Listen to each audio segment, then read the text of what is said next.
This is the introduction to the Loeb Classical Library WHD Rouse translation of Lucretius de Rerum Natura, on the nature of things. This was published in 1928. The introduction. It is doubtful both when Tiberius Lucretius Carus was born and when he died. The dates given vary from 99 to 95 BC for the birth and 55 to 51 for the death. Nor is his birthplace known, but it was probably Rome. Nothing is known of his life, but he writes like an aristocrat, and the gens Lucretia was noble. He is said to have suffered from madness and to have died by his own hand, but there is no direct evidence for either statement. A legend which goes back to Scaliger and is followed by Tennyson in his Lucretius, for poetic reasons, that his wife killed him by a love potion, has nothing, in fact, to support it, and we do not even know that he had a wife. His poem was written in order to convert men from the fear of death by causing them to contemplate the structure of the universe, which he explains by material causes alone. And then he draws his natural philosophy from that of Epicurus. He is our chief authority for the physical tenets of the Epicureans, but their ethics and logic lie outside of his plan. It was addressed nominally to a certain Memmius, doubtless a friend, and clearly a man of distinction, but the name Memmius becomes less important as the poem proceeds, and it seems often to be put in for metrical convenience, to be cut out later perhaps when the work was finally published.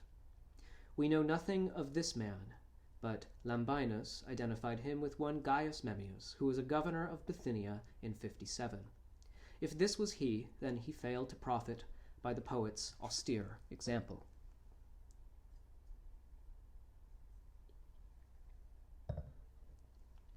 The atomic theory. Leucippus was the inventor of the atomic theory, the most brilliant and the most fruitful of all scientific hypotheses. Democritus worked it out, but it was thought it was through Epicurus that it reached Lucretius. Epicurus cared for the physical speculations only insofar as they might help man to live a happy life, and it was from this point of view that Lucretius also saw them. Democritus made it his main object to seek for causes. He would prefer, he said, to discover a true cause rather than to possess the kingdom of Persia. But Epicurus and Lucretius were satisfied if they were convinced that something was due to one of a number of possible causes, so long as all of these were such as would not interfere with the happy life. Epicurus did, however, modify the theory in some details, and his are the views, as preserved in Diogenes Laertius and in Lucretius, which concern us now. There are, according to Epicurus, only two elements in nature: atoms, corporea prima, or primordia, ordia prima, semina rerum, or in the Greek, chatomoi. My Greek is not so good, excuse me. And the void, vacuum inane, or to kenon. Of these, only atoms exist in any true sense, for void is but the absence of matter, mere emptiness. The atoms are solid, impenetrable, indivisible, and therefore indestructible. They contain no void, and they have always been as they are, and always will be so. But they differ in shape and size. The number and shapes is finite, therefore also the number of sizes, but the number of atoms in each shape is infinite, and void is infinite. Democritus indeed believed the number of shapes also to be infinite. But this is not so, or else would there be atoms of infinite size? Since they differ in shape and size, we may dissect them mentally, although this is impossible physically, into a varying number of smallest parts, minimae partes, minima, or elachota, in order to compare them with one another. These atoms have a natural movement in one direction, which the philosophers call downwards. As they all fall with the same speed, they would never meet, but for an arbitrary swerve or inclination, clinamen, clinois kata pareglaon.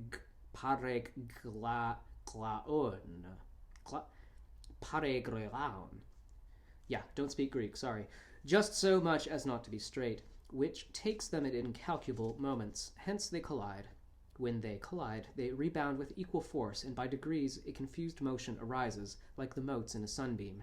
These collisions make them combine into groups, and the infinite variety of combinations produced from infinite time in the end brings into existence things as we see them. Nothing is made from nothing. and nothing is dissolved into nothing. For although things are made and are dissolved, the atoms which made them do but separate to make other things again, being themselves as they were.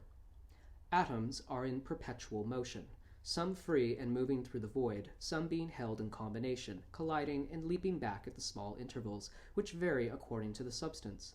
The qualities of things depend on the size and shape of the atoms, their arrangement, position, and number, and on the quantity of void which is enclosed within. Life itself depends on certain appropriate combinations of atoms, and on nothing else.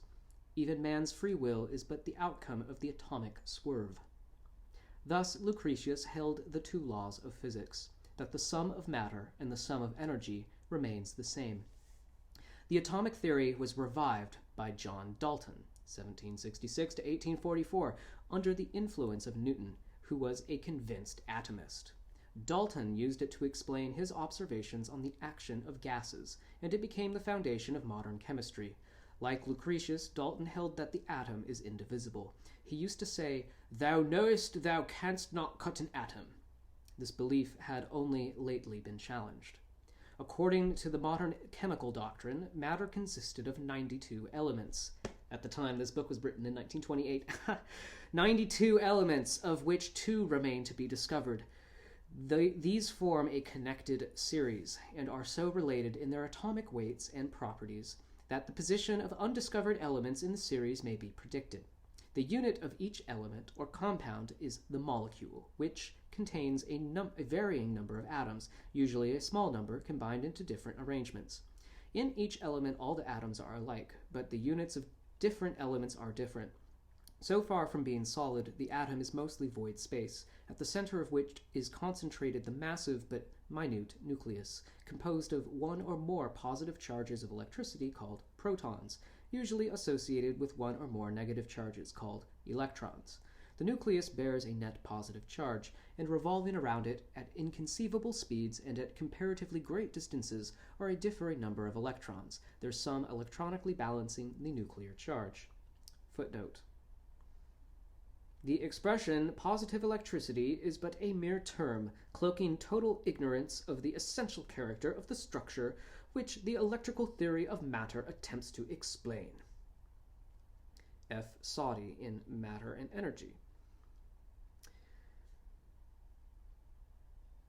The apparent solidity of the atom is due to the force of attraction between these two constituents and to their rapid motion. Hence matter and energy prove to be really the same thing. Before Einstein, this is the translation to Lucretius, and he's writing about modern atomic theory because the ancient atomists had very many things in common with modern atomists. The atom is not divisible. The heaviest element, uranium, number 92 in the series, is slowly disintegrating by stages into radium, number 88, also a very heavy element, and radium is breaking up even faster. Its atoms shooting out electrons and protons combined in the form of helium nuclei, alpha particles, at speeds beyond our powers of visualization. In their course, these alpha particles may bring destruction by a collision to the atoms of other elements, and Rutherford, using them as atomic projectiles, has been able partially to disintegrate the atoms of many of the lighter elements such as nitrogen and aluminium. These processes, which we are as yet unable to control, involve the transmutation of one form of atom into another. Lucretius does not distinguish between atoms and molecules, but uses the same term for both in the unit of matter and the unit of substances.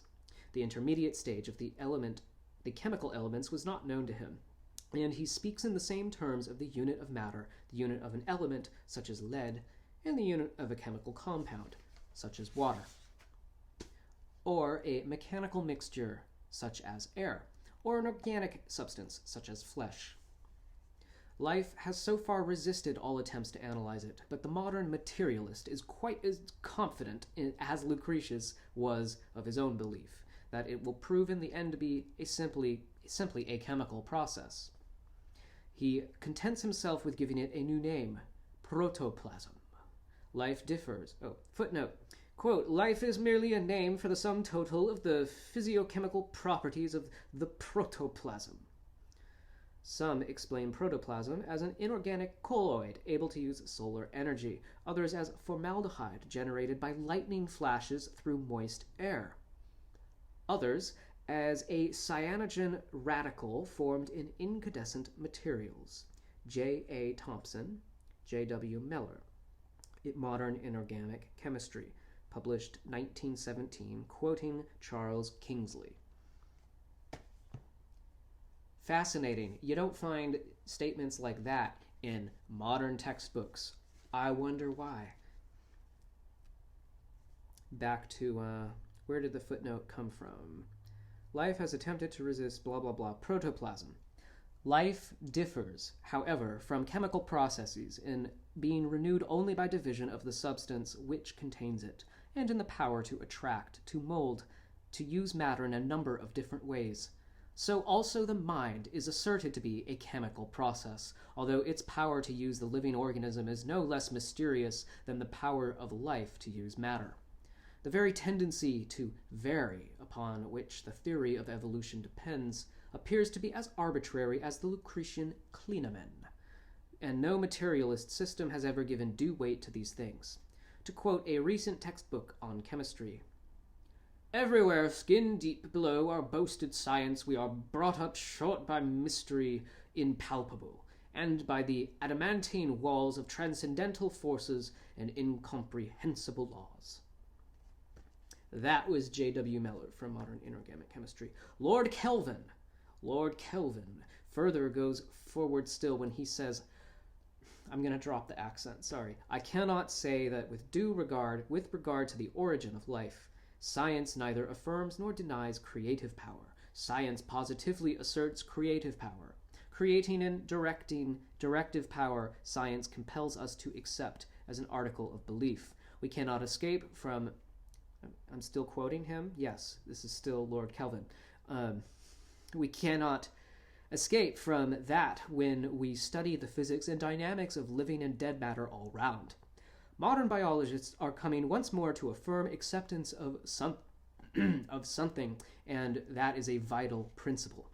We are absolutely forced by science to admit and to believe with absolute confidence in directive power, in an influence other than physical, dynamical, electrical forces. There is nothing between absolute scientific belief in creative power and the acceptance of the theory of a fortuitous concourse of atoms. Is there, I ask, anything so absurd as to believe that a number of atoms falling together could make a crystal, a sprig of moss, a microbe, a living animal?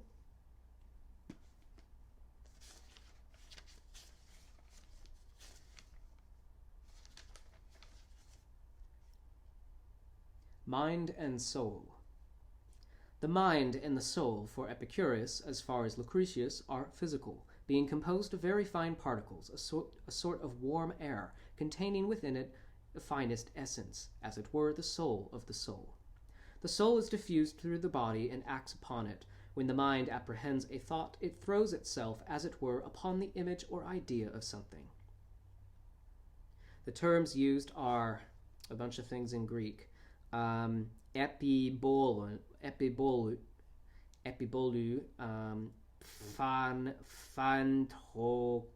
phantomk, epibolin, tuns dianoias, epibaleon, ton diavol.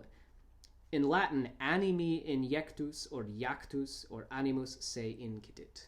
Latin is so much easier. The mind reasons upon appearances, and what has frequently appeared from without is laid up as a general conception. What is that? That's phi. Erolunthis, or in Latin, notities, is the memory. Notitiat.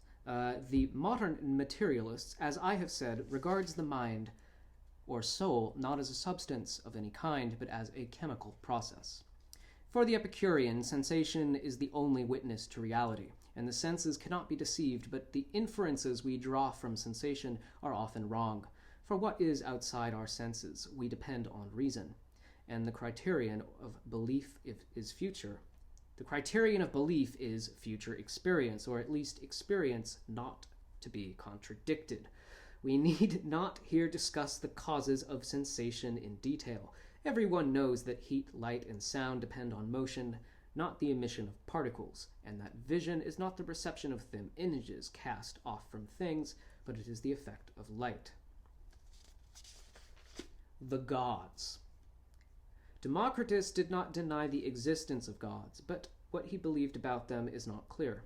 Epicurus, followed by Lucretius, held that they did not exist, being peaceful and without care, they did exist, being peaceful and without care, who dwelt in the interspaces between one system of worlds and another, intermundia, and that they were eternal. This belief is not consistent with atomism, and we do not know how it was justified. The heavens. In the discussion of celestial appearances, the nature and motions of the heavenly bodies, the true explanation is sometimes suggested, as, for instance, the cause of eclipses, but most of the explanations given are false. The earth was believed to be fixed, and the apparent motion of sun, moon, and stars to be real, unless the reader bears this in mind. Lucretius will not be intelligible. The figures here reproduced should make matters clear. Doesn't that make it so much clearer? The observer's in the middle, and I'm sure this text is going to describe the various celestial spheres in the ecliptic and the planets and the things that go around. So, the observer is supposed to be at O in the center. Above the plane is all visible, and below is visible. P and P prime are the poles. POP prime is the direction of the axis about which the Earth rotates to the observer. The stars appear to rotate in opposite way, east to west. EQWR is the equator, meaning the horizon at east and west. ECWL is the ecliptic, the apparent yearly course of the sun through the stars.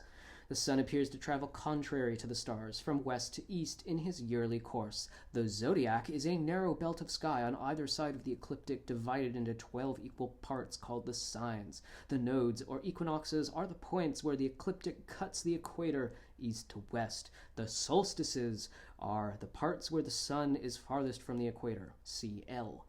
An eclipse of the moon takes place at full moon, when the earth is between the moon and the sun, and the moon passes through the earth's shadow. An eclipse of the sun takes place when the moon is new and passes between earth and sun.